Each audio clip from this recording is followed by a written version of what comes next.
Hi guys, Dan here from Trojan Art Painting. Just thought I'd make this video to show you what I picked up at the hobby store the other day. You can probably ascertain from the videos I've been making recently that my new game of interest is SAGA, the Dark Ages skirmish game. It's like red hot at the local hobby store here, place I did the tournament coverage for.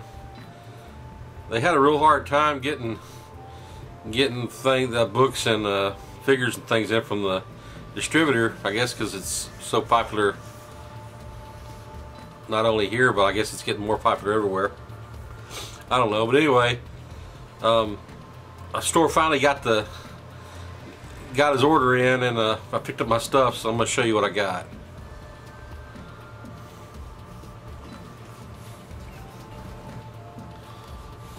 Oh yeah.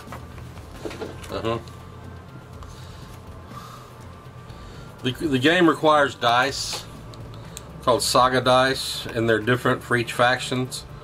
Well, some of the factions have the same one. For instance, these dice are for Vikings, John's Vikings and Norse Gale, but they determine different actions you can take during your turn. Then I bought these dice here. They were 75 cents each. They were $9 for 12 of them because they kind of matched the Viking SAGA dice, so I wanted to, be color coordinated, so I picked them up as well. So anyway, really excited to get those. And then as I said, I'm playing Vikings, so I got the Viking starter set. It's like 55 bucks. I think most guys play, when they play just a one-on-one game, they play with 6 units and a warlord. Starter set comes with 4 units, and that's typically what they play tournaments with. This starter set has 25 foot figures. It has a warlord, 4 berserkers, Hearthguard, 4 Hearthguard, and then 16 warriors. So it has a warlord, then 2 units of 4, and then 2 units of 8. 2 units of 8 warriors each. So these are from Grouping Beast 28mm. So I'm gonna pop these open and see what we got.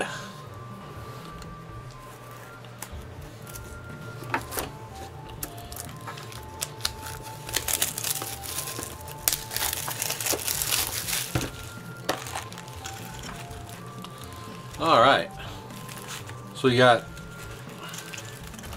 there's 10 Renedra 25mm bases round and 10 more. Here's the berserkers, dudes that are wearing like wolf's pelts. Here's the warriors.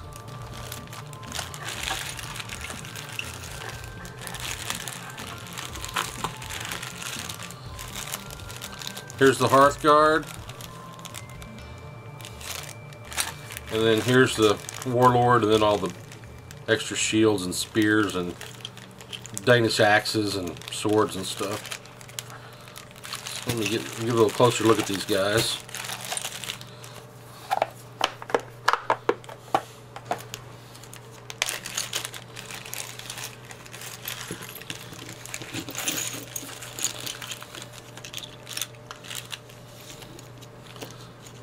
These are the other 4 bases for the Hearthguard. You can see here's a whole mess of weapons. Alright.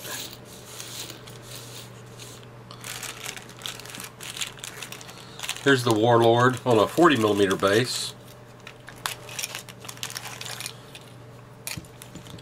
So he's got a short sword,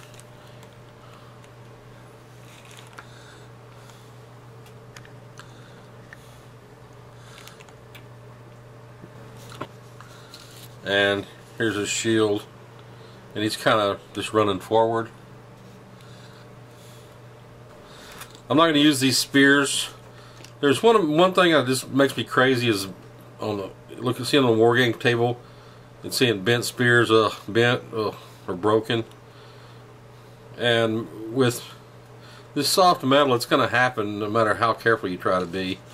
So I'm going to make my spears out of the 0.049 inch diameter control wire they use in radio controlled aircraft. That steel wire, I'll cut it to a suitable length and use that, sharpen the tips with my Dremel tool. And go that way, then we don't have to worry about bending spears.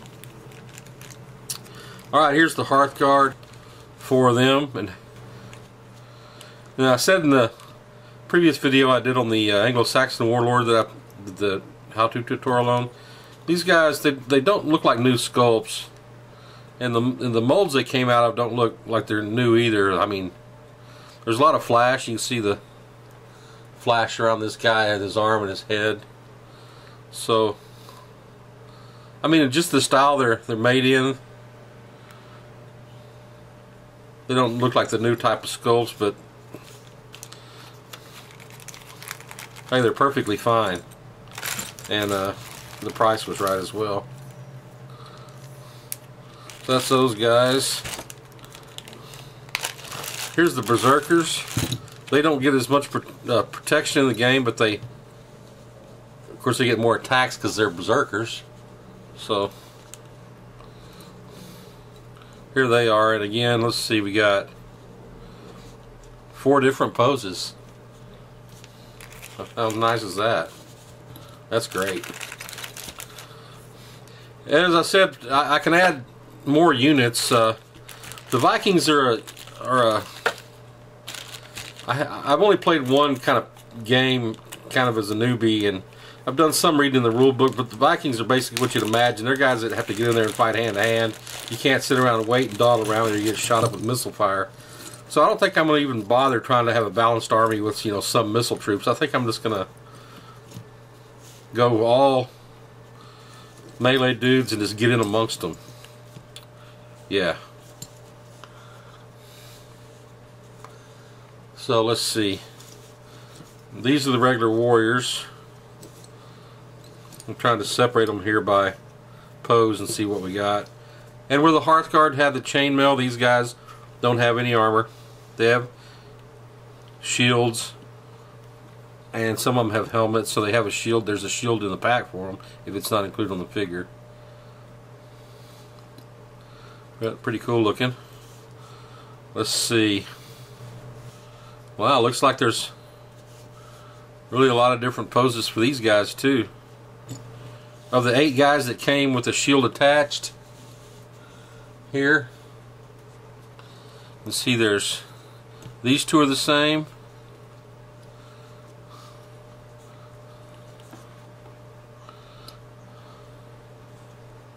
No, because that one has a helmet and that one doesn't. So it's 8 different poses. That's pretty good. Eight different poses. Can't beat that. And here's the ones that you have to glue the shield onto. And let's see what we got here. No, one guy has a helmet, one guy doesn't. This looks like 8 different poses as well. So, hey, great value for the money. The flash isn't that big a deal. I know how to clean up flash. It includes the bases. So, yeah, very happy with this purchase here. Now, while I'm here, if you guys that aren't familiar with this game, and I'm not saying that I'm totally familiar with it yet either, but I'll show you kind of how it works. Let me bust out these dice here. And you see there's different special abilities that come into play depending on what dice you roll. Say I have a warlord, he gets 2, and then 4 units, they get 4, so I get to roll 6 dice. So say I want to spend, I can put these anywhere to pick these different abilities. So say I do that. On Frigg, it doesn't have a plus in between here, so it either takes an F or a B to get that. So say I want to do that. And over here, Uller takes an F plus a B, not or. So you got to spend 2 dice to get it. And you also have to spend dice to activate different units. So I mean, you have to put some over here. So I'd only be able to activate these two units over here, which is Herdman. And you take this dice off as you activate. And then say when I activate, during activation, if I want to do Njord, I have to take this dice off. And it allows me to discard a fatigue from my warlord and from all units within M of him, which is medium range, which is 6 inches. you get fatigue when you play. The first move you do or action you do in a turn, and there's no fatigue involved because it's just normal movement or actions. But anything after that, if you spend another die and move the same unit again, then it incurs a fatigue point, or if you fight again. And this allows you to take the fatigue off, so it allows you to sustain your fight. So that's why it takes an S, which there's only one of on the cube, because it's rare. It's a really good ability. Frig here, you spend an F or a B, and you discard this die, and you remove one fatigue from any one of your units engaged in a melee, and you gain one attack die. Here, over here, this one's obviously expensive because it takes 2 dice, F plus B, to buy it, Uller. And in melee, you discard these dice, and you may re-roll any of your attack dice that failed to hit. That's why it's so expensive, because that's a pretty big deal. Anyway, that's kind of how the game works. So it really adds a lot of uncertainty into the game, and I think that kind of makes it fun for me.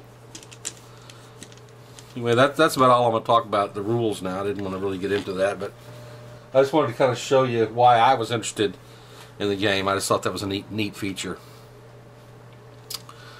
Okay, so I'll get started on these fellers here pretty soon, so I can get them on the field.